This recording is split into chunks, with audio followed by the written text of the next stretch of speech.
When you say those things won't be here anymore, what do you mean? Basically, I see a complete dismantling of our society as we know it. And it might be going back to, forgive the analogy, Little House on the Prairie days. Can you grow a garden? Can you hunt? Can you fish? Can you take care of feeding your family? Can you take care of your neighbors? What kind of skills do you have to function at that level? And so, sometime between now and the end of the year, I can't say that's going to be the ultimate Armageddon, but I can pretty much feel that something big is going to happen that is going to change people's lives. I'm very pleased to have Jim Monson with me today, who had a near-death experience just 6 short months ago, and he has come to share that with us. Jim, thank you so much for being my guest. I'm excited about our conversation. Thanks for having me, and me too. So tell me about what happened just 6 months ago. You had this near-death experience. It shifted the way that you look at the world. Very, very much so. Well, I flatlined during a heart procedure, went in for what was supposed to be one stent, wound up being three stents. And if anybody's ever had a stent procedure, it's a lot like they basically twilight you. They don't knock you fully out. So I was aware during the first part of the procedure what was going on, and it was kind of humorous. I was at least finding some fun with it.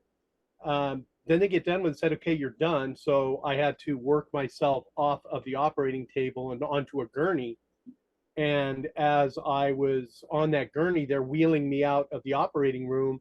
And I sat up and I said, stop, something is not right. And I went over backwards, flop sweated. And next thing I know, I'm waking up in my recovery room. And I had to stay there for 24 hours for observation. And nurse comes in after 24 hours and says, okay, we're ready to test drive you. So get dressed, let's walk you up and down the halls. And this was absolutely funny for me because I somehow think it plays into it. So, I'm 60 years old. Modesty's pretty much gone. She says, get dressed. I drop the gown and I look down. And with a stent procedure, they either go in through the arteries on your groin or on your wrist. Well, they actually had to do both locations because my procedure was a little more complicated. I looked down in my groin area, and one side's like pastel pink, and the other side's pastel green. And of course, they have to prep you, so they gave me a landing strip. I looked at the nurse. I said, "Who the heck worked on me? My Little Pony? What? I mean, what the heck's going on here?" So we started laughing, and I'm getting dressed, and she said, "I also need to let you know that you had 2 heart attacks yesterday while you were on the table." I said, "Oh, great. I had 2 heart procedures. Great. So I had 1 foot in the grave twice." She said, "No, you had 2 feet in the grave twice." Okay, well, I'm just excited to get out of the hospital. And I just kind of let that comment go. I got home, had a good welcome and went to bed, was sleeping. And at 4 o'clock in the morning, I sat straight up bed. And I remember hearing, "No, hon, you had 2 feet in the grave twice." And boom, it just like memories flooded in. Um, so as I was falling backwards on the gurney, I remember coming out of like my right shoulder and hovering above my body. I remember looking down at the staff. They're like, "Jim, can you blink? Move your head, move your fingers, move your toes." And I was doing that in my etherical body, my non-embodied body. And I looked down on my meat suit. My meat suit's just doing nothing. Something at that point in time, I moved into what I thought was the operating room, but it was actually the operating room was square. But I'm now in a round room. It was very white. And I just was going around looking at things on the walls, seeing different symbols. And I don't recall what those symbols were. But I also do recall 2 other things. One was the presence of people who had departed recently, friends, relatives, and they were holding their hands out at me like you would tell a toddler to not cross a road. They were just, stop, you got to stay there. You need to stay right there. Okay. And so I kind of wandered around the room. There was this little hallway off to the side, and I saw 2 versions of myself in child's pose, but I was like grayed out. It was almost like a gray mist, my form with a dark outline. And when I've tried to feel in that meditating, it's like a snake sheds its skin.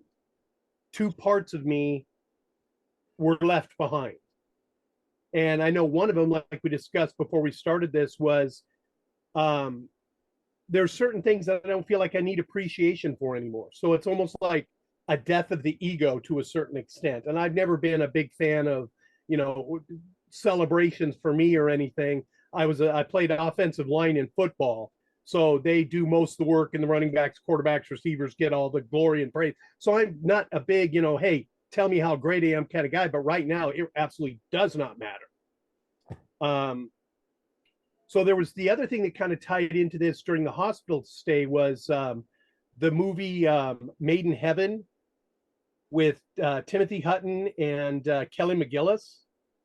So the same pastel colors I discussed earlier also showed up on the walls a couple times. And I'd seen that movie, you know, 25, 30 years ago, however long it's been.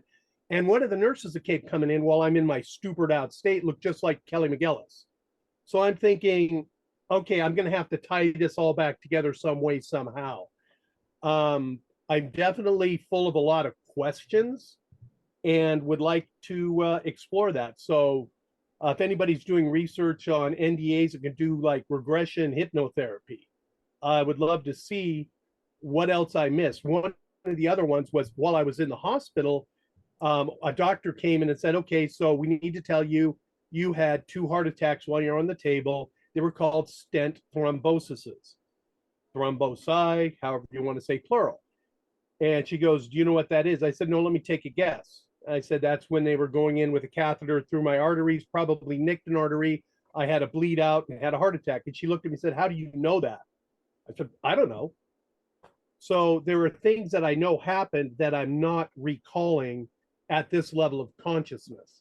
And I would love to explore that. That's really interesting. Do you feel like you're kind of like on the verge between, like, there's some memories right there that you can't just quite grasp?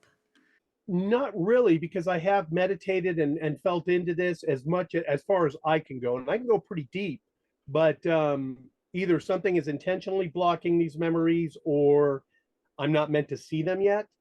I'm not sure exactly what that's about, but it was definitely a life-changing experience. You know, as odd as it sounds, it's kind of also nice to say I've experienced death because the first time I was awake when I literally went out. And there is obviously consciousness on the other side. There's a line from a Harry Potter book, death is easier than falling asleep. It really is. It's an amazing experience, and I get to do it again. How did you feel when you were on the other side? Were you concerned about your physical body, or what kind of emotions were going through you and thoughts going through your head? I basically just pure curiosity, just joyous curiosity. I remember, like I said, being in that round room, and there were like round pockets. And I've heard some people, you may have been in the Akashic Records Hall. I don't know what it was, but I was going around and I was just like so enthralled with where I was that, and somewhere I knew that I was in an operating room. There were doctors there. The meat suit was fine. The meat suit would be taken care of. So I was just having a blast in this place. Did it seem familiar, like you knew that place or had been there before? There was some level of familiarity to it, yeah. But by the same token, it was kind of like if you've ever moved and you've had a box, maybe you packed when you were 18 years old and it stayed in storage, and you find it when you're 40 and you open it up. It was that kind of just like curiosity, not necessarily the hardcore memories of it, but there was definitely a sense of familiarity with it. Did you bring back any gifts with you, like clairvoyance or intuition or anything like that? I've always been fairly intuitive. Um, I have gifts and I've recognized them since I've been very young. I would say, if anything, this was a procedure that had to happen to remove part of whatever this physicality has that is not letting my gifts come through. So the two grayed out shapes that I saw, one of them I believe was, you know, part of my, you know, need of appreciation. It wasn't really a need of it, but it was like I'm an electrician by trade, and I love going into people's house. I've been doing it for over 40 years, going into people's houses and fixing things, and that just watching the smile on their face is really all I need to see. I don't need attaboys or pats on the back, but even the smile on their face, it's like, you're welcome. And I just walk away from it like I just did a job. But electricity, of course, is energy and frequency. And I've played with sounds, professionally sound and lighting and music and writing things and building studios. So I've always been engaged with frequency and energy. And that's been a gift. I got into electricity when I was about 6. I watched my brother stick a bobby pin in an outlet, shot him down the hallway. It was like something right out of the Roadrunner Coyote, cartoon hour. I fell in love with electricity right there. My brother was fine. It might sound cruel to say he was fine, but it was just like, wow, what kind of power came out of that little box? I need to figure this out. So I went out and took some extension cords and cut them up and rewired my dad's garage. It scared the hell out of him, but it worked. He bought some guys over from work to look at it because my dad was scared of electricity. He said, no, it's not to code, but you'll have outlets where you need them. So I've always enjoyed that aspect of electricity. So for that part, I've not experienced the joy that I used to with electricity. It's like there's another place to experience that kind of joy with energy and frequency. And so I'm like, okay, spirit, show me. Let's go. I want to talk about for a minute how you said that you experienced this to remove some sort of blocks to let your gifts shine through. Have your gifts been shining through since the experience happened? I believe they have. And I'm not exactly sure how. It's more of a feeling when I leave something. It's very subtle. If I leave a situation where I've gone in and done whatever it is I need to do there, it's more of just this subtle energy flow. It's like you just feel it move through you. I've got a vision of like my soul has been here many times. And I believe that I am here this time around to help with this transition, whether it's ascension, whatever anybody wants to call it. But there's a very pragmatic side of myself that says, look at Rome. What happened to Rome, to Greece, to Mesopotamia, to Nazi Germany? Anything that has become as top heavy as our American culture has right now has fallen. So historically and mechanically, I don't see this as being sustainable. Okay, well, for people who then want to go out and reach for things that comfort them, something new, some little toy, something from Amazon, sit down and watch a movie, some kind of a chemical escape. Those things really aren't going to be there anymore. And the ability to reach in and find your own soul and find happiness in your soul, or at least some level of peace and contentment, I think that might be something that I'm here to help with, is understanding that transition. When you say those things won't be here anymore, what do you mean? Basically, I see a complete dismantling of our society as we know it. And it might be going back to, forgive the analogy, Little House on the Prairie days. Can you grow a garden? Can you hunt? Can you fish? Can you take care of feeding your family? Can you take care of your neighbors? What kind of skills do you have to function at that level? Is there going to be an event that causes that, or is this like a gradual transition? I believe it's a gradual transition that has been happening since 2020. And a lot of that has been, I'm going to just call it, for lack of a better term, the Great Awakening, and not to be confused with wokeism, but just realizing that there were some people who pulled some things that I would call the ethical aspect of it highly questionable. And a lot of people right now don't trust our government, don't trust the medical system anymore. There's been a betrayal that I think has really opened people's eyes. And I believe that was the start of it. Whether it's going to be something large and cataclysmic, or whether it's going to be more of a domino effect, that still has to be seen. But I definitely see that we're just going to be in a completely different place fairly soon. I don't have any timeline. I do astrology, so there are things coming up right now, like when COVID hit in 2020, not Jupiter, but Saturn and Pluto became conjunct in Capricorn. Capricorn pretty much rules governments, organizations. Pluto, I like to think of as a planet that is kind of kicks the rocks over to see what's under the rocks. And Saturn comes in and says, hey, we're going to really put our nose to the grindstone here and fix this. So a lot of things happened during that Saturn-Pluto transition. Well, since then, Pluto has moved out of Capricorn. It's moved back into Aquarius. It's going to be moving back into Aquarius the beginning of September. So it's not done kicking over rocks in that whole government, large organization structure. And so sometime between now and the end of the year, I can't say that's going to be the ultimate Armageddon, but I can pretty much feel that something big is going to happen that is going to change people's lives. Is this something that you felt just since your experience, or is this something that you felt prior to building up to your experience? Oh, I definitely felt it's been building up. I started what I would call my deep spiritual dive about 2017, and more or less to just figure out who I am on that level, operating in this 3D meat suit. And it's been an incredible journey. I've studied with Shaman. I've studied with astrologers. I've taken some incredible courses, just personal discovery, a lot of meditations, sound bowl experiences. It's been a lot of a really good time in this, just running down this avenue of discovery.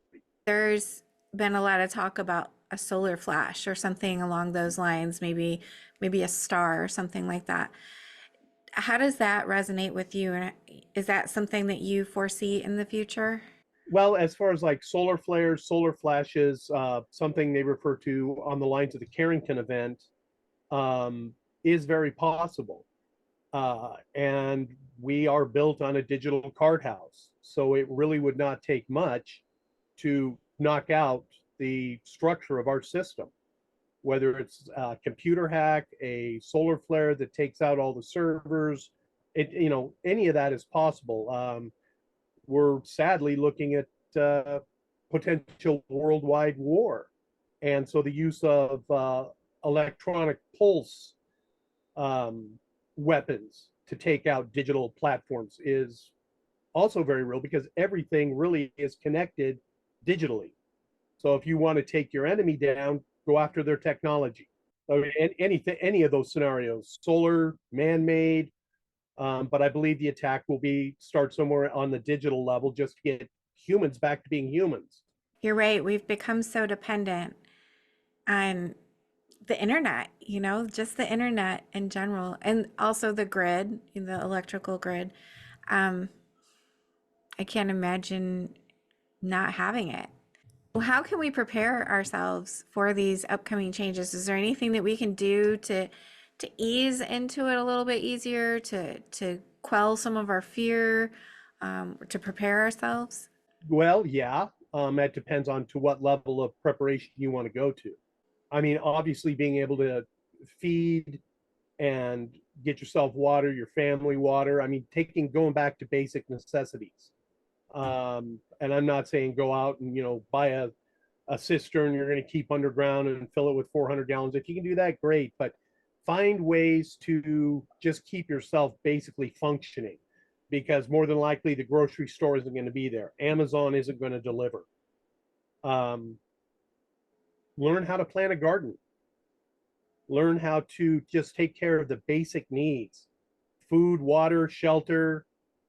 Just take care of that. And then anything that you might have that's a strength, if you can get together as a community with your neighbors and find out who has what skills. Do we have anybody who's CPR certified? Anybody from the medical profession? Who do we have that knows construction in case there's been structural damage? I'm up here in the Pacific Northwest, so earthquakes is something that's pretty much on our mind. So I've done some training about how to go through and set these things up. There's a program, I believe it's nationwide. It's called CERT, CERT, and it's basically a community emergency response. And you learn how to get your neighborhood together, or even your block, wherever you live, and find out who can do what. So it's not just one family trying to do it all. Somebody may have a green thumb, but they're clueless about how to bandage a wound, and somebody may know how to bandage a wound but doesn't know how to grow a garden. Put your skills together, come together as a community, and do what we can to just see the next day, and then build from there. We were talking earlier, and you said that you felt like you came to Earth at this time to help with this transition. Why would you want to come to Earth during such a difficult time to help with the transition? I've asked that question many times. I remember my mom telling me that when I was born, I screamed for 3 days and didn't stop. So I don't know. I guess when I get to the other side permanently and I find my soul guide, I can sit down and say, what the hell was that about? But until then, You said permanently. Do you believe in reincarnation? absolutely. Absolutely. I mean, permanently from this incarnation, going up and sitting down with my spiritual counselor, my soul team, whoever, and just kind of recapping, what was going on, what happened, what we learned. Did my soul learn lessons this time? Because that's really what I see life is about is learning our soul lessons. And I heard this theory one time and it really helped forgiveness. And that was that everybody who has done you wrong this life really is your spiritual best friend. And you all sat down at a meeting wherever before we took these physical forms and said, okay, Jim, this time around, you're really going to have to work on forgiveness. And my spirit guide looked at people who I wouldn't consider friends now, but are my best friends up there, said, all right, who's going to screw Jim over this lifetime? And people raise their hand. I'm like, okay, cool, we're going to tackle this. And my whole thing was to go through that and learn forgiveness and love. And I really think for me, and I would like to think for other people, that's really all we're here to do is learn how to forgive each other and love each other. And that's it. And I think, a lot of society has strayed away from that by worrying about things that are unloving and non-forgiving. And we're kind of getting brought back to, hey, this is really what we need to be working on here, guys. So how that shows up, I don't know. I love that message that we're here to learn how to forgive one another and love one another. Really, again, defining love. Love isn't a Hallmark card. It's not a dozen roses. It's not a diamond ring. It's walking over to your neighbor, knocking on the door and saying, hey, do you have food for today? Do you need something? It's a genuine care for the people around you. So it's definitely not going to make a Hallmark movie. I can promise you that. But that's a level of love that I think has basically gone by the wayside. It happens and people call it care, but it's really love. You're right. It is really love. The other stuff's just marketed. Yeah, I like that. What do you think happens when we die? Well, I definitely believe I'm going to go speak with my soul advisor and sit down, kind of like you might sit down with a guidance counselor in college or in high school or whatever. Say, okay, what did I need to do? Did I take care of anything on my soul bucket list this time around? And eventually, moving the soul through lessons to possibly work up to moving on to another dimension and learning lessons at a soul level in another dimension on another planet, wherever that's at. So no, I this isn't a one-shot deal for me. People talk about a Saturn return, and the energy of Saturn. The way I like to explain, for anybody saw the Pink Floyd's The Wall, the teacher in the wall is Saturn. You can't have any pudding until you eat your meat. Smacking him down with a ruler and all. That's the energy of Saturn. Saturn wants to keep you on course. So every 27 years, roughly, Saturn returns back to where Saturn was when you were born. So it was probably about June of last year, I had one heart attack, didn't even realize it. So Saturn then decided to go retrograde and came back over it. I got put in the hospital for 10 days in the ICU with heart failure. Then Saturn decided to come back around in last January, February, and that's when I had the stent procedure in my near-death experience. So I thought it was interesting that the Saturn return, basically 3 times, not just one, not two, but 3. Each one of those was an event around my heart. How does astrology affect our life? The position of the planets and the stars and the sun and the moon. How does that come in and shape our life on a daily basis? Okay, so for starters, the guy I studied with had a great way of explaining it. So start with your birth chart. Have you ever had a birth chart done? I have not. Okay, so you have your birth chart. Your sun is in a certain sign, your moon, your rising, Mercury, Venus, Mars, Jupiter, Saturn, Uranus, Neptune, and Pluto are all in a certain place, like they took a Polaroid picture of the planets where they were at when you were born. That's your that's your birth chart. So you're standing on the ladder with your spirit guide, your higher self, your soul, higher soul, and they hand you your birth chart and say, "This is your map this time around. Go figure it out." Push. And then you're an infant in your mother's arms. So I believe that astrology is a map for our soul's growth. If you want to get into specifically the North Node and the South Node are things that we have done in previous lives. It's as easy as falling off a log. Whereas the North Node placement really is where we feel stupid. We've never experienced this. I mean, it's beyond ignorance. Ignorance is, yeah, I've got some mechanical skills. I'll try to rebuild this engine. Stupid is put me in front of somebody to operate on, and I don't do surgery. So it's where you really feel completely out of your element, and that is what is needed for the soul's growth. So I really like looking at nodal placements. And then as far as understanding it, best way I could think of it is think of planets as actors. Every planet has got a different character. Like I described Saturn as being the teacher from Pink Floyd's The Wall. Mercury is thought. Venus is beauty, art, love. Mars is our primal, aggression, things of that nature. Jupiter's just the jovial, amplifies everything. Saturn's a teacher. Uranus is the rebel. Neptune is our dreamy side. And Pluto is the planet that kicks the rocks over to see what's underneath them, to see what we need to look at here. This isn't like, ooh, that's cool. Pluto gets into some pretty nasty stuff. So those are the actors. Then you have your different signs. So Aries all the way through Pisces, and each one of those has its own energy. And I like thinking of it as a chronology, like Aries is the infant of the zodiac. And so to any Aries listening out there, I apologize, but if you've ever dealt with a baby, if they need a new nappy, if they need a bottle, or if they need to sleep, they're going to scream until they get what they want, and boom, they're satiated. They're fine.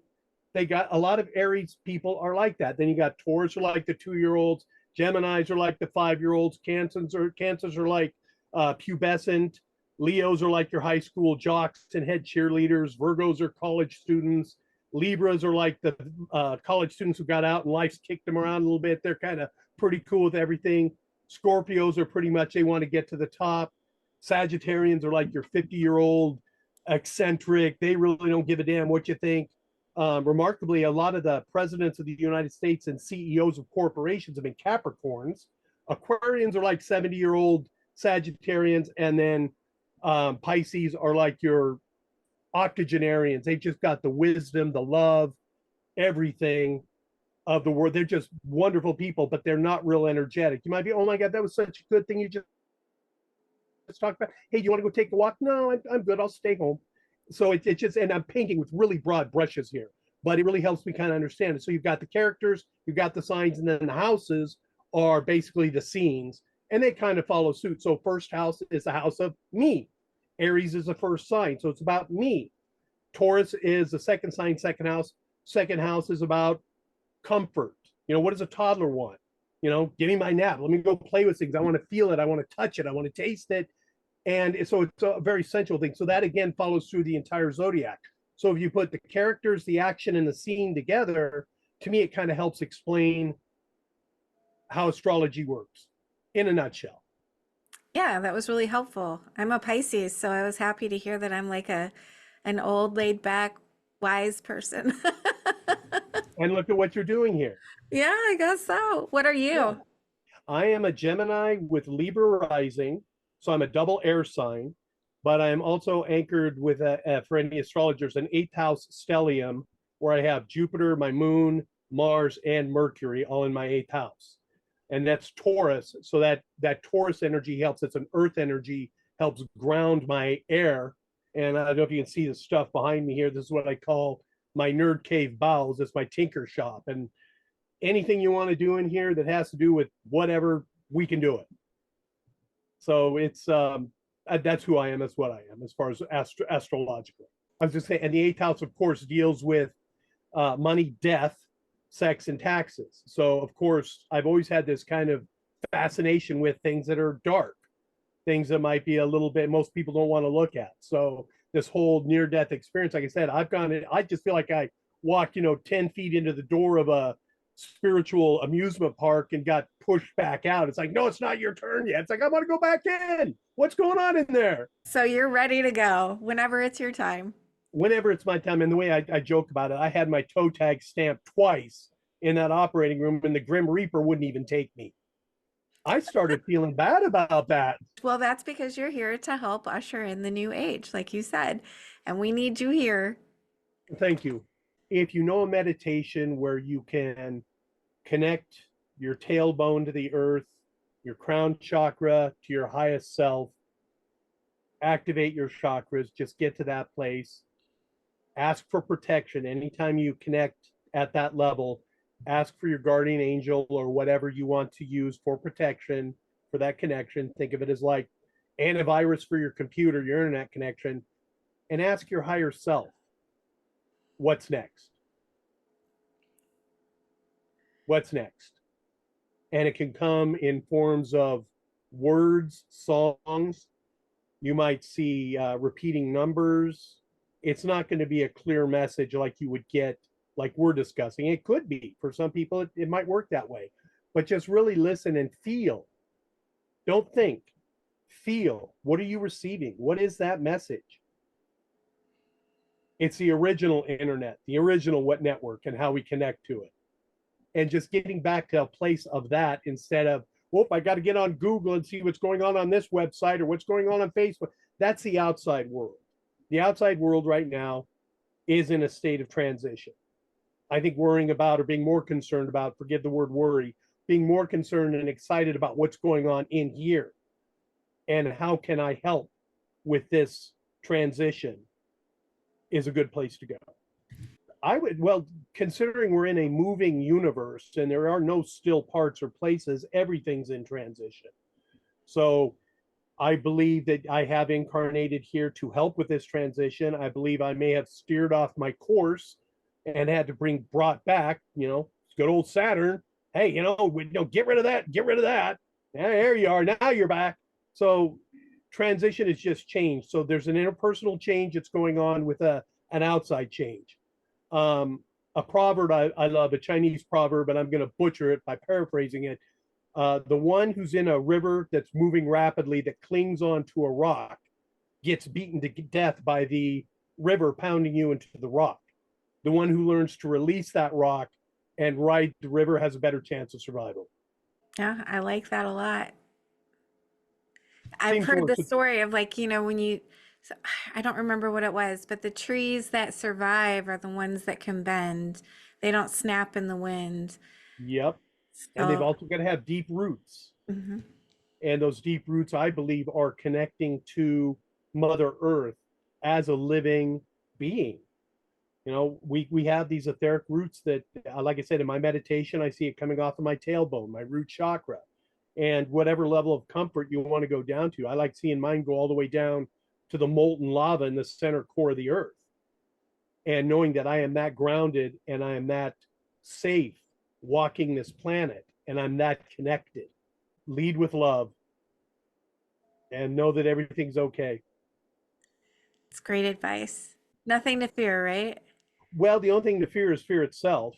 To quote Churchill, I believe, or Roosevelt, can't remember. Sorry, brain fart. But yeah, just whatever. And if something does come up for me that elicits a fearful response, I like going in and saying, where did that come from? That came from inside me. And I've got into doing some inner children, not just inner child, inner children meditations. And I can line all of my, even yesterday, I'm a younger version of myself than I am today. I'll line them all up and say, okay, which one of you guys is hurting? And one will step forward and I can sit with them, comfort them. We can do a reframing meditation and just say, okay, I understand you were there and you came forefront again to make sure I didn't get hurt again. Thank you, but not right now. Why don't you go play? Go have fun. You guys are kids. Go have fun. So just being aware of when fear does come up, it usually is something inside me, and I will line up all my inner children. Say, all right, who is it? Who needs some love? I really love the way that you do that. I've never thought about doing that. I've never heard anyone explain it in that way. And I think that is so profound. And you're caring for yourself, loving yourself. Well, you can't love if you're empty. Right. I mean, you can fake it and expect some fake love back, but that just genuine love for yourself, you want to be able to share it with somebody. It's literally got to come from you first. And that's one of the hardest things, I think, with the conditioning that we've been through and all the traumas in our past. It's really hard to love ourselves. And we are so mean to ourselves. We're meaner to ourselves than anyone has ever been to us, I believe. I believe you're absolutely right. And I think that was a lot of the indoctrination that we were exposed to. And, I was raised Catholic, went to Catholic school, put everybody else first. You're after them. You're way after them. You are in service. And there's a certain element that is still there within me being in service, but not for the reasons of diminishing myself, Hmm. but being able to come to that place of service as whole as I can be at that moment in time and doing what I can. The thought of perfection. No, perfection is fleeting. Perfection to me is I'll never be perfect. And I accept that and I own it and I actually love it. That was one of those dead gray things I saw, was that whole thing of perfection. Perfection is that moment in the morning when the sun's starting to come up and there's dew on a beautiful flower, and the prism hits that dew and you can see that rainbow, and then it's gone. You have it in your mind and you got to experience, you got to see it. And that was perfection, but it's fleeting. So appreciating it instead of expecting it all the time, looking for it just kind of like, a treat, and that to me just brings me more joy than the expectation that I should be perfect all the time. That's just some serious dogma I can't take on anymore. I have to be able to accept ourselves and love ourselves with our imperfections. And that's part of what makes us perfect. We are perfect just the way we are. And we're meant to be the way that we are. Amen. Well said. And I've enjoyed the heck out of it. The one thing that's been wonderful is I've been inspired within the last month to write a book, Good. and I'm going to call it The Gifts of Darkness. I And like that. it started with death, and I looked at death from, like my sister's perspective or family or friends' perspectives. What are the things you're going to experience? Sorrow. Why do we want to bury that and drink it away or smoke it away or escape it? Why don't we just sit in it? It's a gift, because once I learned what sorrow was, I was able to sit with somebody at that level instead of shunning them away. I don't want to feel you. I can sit with you now. The gift of appreciation of things that you have right now. I've got it written down somewhere, but it's basically looking at all the different aspects of the fear of it, the sorrow of it, the bargaining of it. The 5 steps of grieving. It's what each one of those has a gift. It's not just a benchmark, a bucket list thing. It's a gift, and there are a lot of gifts in the darkness. One of the chapters I'm going to call the No Tell Motel. And I think we all grew up in a town where they had hourly rates and it was called the No Tell Motel. Well, we can use those for our feelings.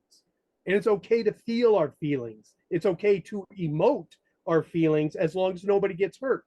But if, like, I got to a place where I was very frustrated, I found my mental equivalent of a No Tell Motel and went in and had a royal hissy fit. But I got it out of my system. Nobody got to hear it. Nobody got hurt. The whole thing of cause and effect. If you eat a meal, you're going to digest it. It will be processed and wind up in the sewer. You're born, you die. Why do we fear death? Other than it's very profitable and stir up all those emotions and get people worrying about this, that, the other insurance. Blah, blah, blah, blah. No, it's part of life. It's part of life.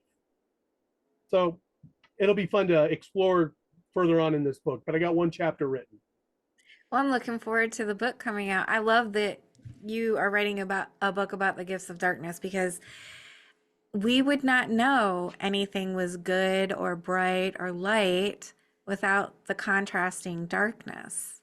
Yep, exactly. Well said. In fact, like when my spiritual journey began in the darkest part of my life, and it wouldn't have begun if I hadn't been going through the darkness. I would still be shallow, mostly thoughtless, stereotypical American person. And I hate to say, American, just person in general, but I feel like, I call myself like the Mickey Mouse. Like I was so generic, trying to keep up with the Joneses. And, I had two jobs so that I could have as much money as possible so that I could live in the best neighborhood and we had three cars and all this other thing, making sure that, my kids had the best of the best. And none of that mattered when I was going through that dark night, dark night Mm-hmm. of the soul. None of that mattered. Exactly, and I think there is a gift in that because it to me, I experienced something very similar. Started as a company as a apprentice, wound up owning the company, and had the big house, all the cars, the toys, everything there, and had a couple people who I do consider to be my spiritual best friends, which meant they didn't do nice things to me this time around. Um, Brought that all coming, it came down hard, and that was about 20 or so years ago. So I've been exploring anger, frustration, rage, jealousy. I've gone through, and it wore me out. I'm tired. I don't want to. I've got that energy. I want to put it someplace else. So that was the gift of my darkness, was realizing that energy is still there. Where does that trajectory want to go? Does it want to go more in a loving fashion or a fearing fashion? And I see that we operate from basically one of two places, love or fear. Would you So say that love and fear are opposites of each other? Or how I would you think that describe it? I think they do an interesting dance with each other. Um, you can't. I don't think you can have one without the other, and so they are symbiotic. But it for me, it was realizing when fear is coming up, what part of me was not feeling loved. So if I've been mired in fear, and there's been times I have been mired in fear. Fear was my motivator. Um, I learned a lot from that, but it's not necessarily a place I want to live anymore. And not necessarily, it's really a place I don't want to live anymore. If my viewers wanted to reach out to you, Jim, how can they find you? Gmail would be the best. JG Monson, like Juliet Golf, Mike Oscar November Sierra Oscar November, JG Monson at gmail.com. And if you had one message that you wanted the audience to take away from our conversation today, what would that be? I would say start loving yourself, and not in the egotistical, I'm going to go by myself, but really just that gentle, loving care. Start with yourself the way you might care for a neighbor or a child or a spouse that is sick or ill. Start putting some of that stuff back in you. This has been a lot of fun for me, Jim. Thank you so much for being my guest. I've really enjoyed this. So have I. Thank you. Thank you for being here. I just want to tell you how much I appreciate you being here and supporting my channel. If you haven't already subscribed, please consider subscribing if you enjoy near-death experiences and other spiritually transformative stories. It helps the algorithm know that this information is useful and push it out to more people. And that's the goal, to get as many people to know that we are eternal spiritual beings and that we never die. Our bodies might die, but our essence will never die. And I want people to live with less fear. Let's all spread the word. Like, comment, subscribe, share, hit that little notification bell so you get all the notifications when my videos post. Thank you for all of your support. I'm sending love to you.